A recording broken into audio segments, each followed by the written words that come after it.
This is Total Television at CommunicAsia in Singapore. I'm Brian Dolby and I'm talking to Oliver Johnson, the CEO of Point Topic. Oliver, you gave a presentation a few minutes ago here at CommunicAsia to a packed audience, I have to say, predicting value-added services to grow to triple by 2020. Where did that research come from? Well, Point Topic is in touch with the operators around the world on a quarterly basis. We poll them regularly, we talk to them about their revenues, we ask them what their tariffs are, and we have a database going back a decade that enables us to start doing some projections like the one you're talking about. So it's based on some really good data, and hopefully it'll prove out to be true. Absolutely. Well, I'm sure everybody in the operator community will be very happy. Talking of operators, why are VAS services so important to them?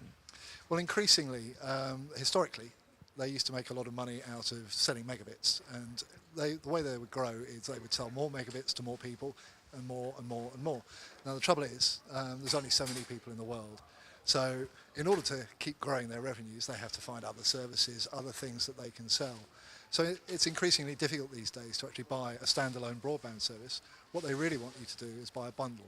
So they can sell you an IPTV service, a voice over IP service, and so on, so that they can actually keep on growing and keep on investing. And beyond telecom operators, you give a very interesting slide about how broadband is very, very important to governments and its own GDP. Just bring us up to date with that.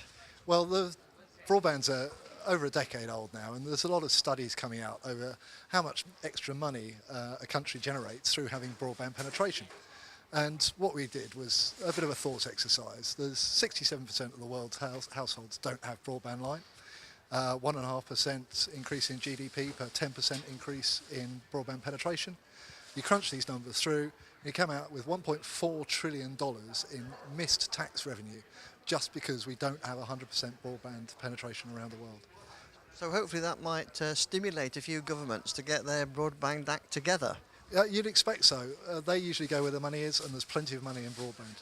Fantastic. Well, that's good news for everybody here, and thanks for speaking to us at Total Television. It's a pleasure as always.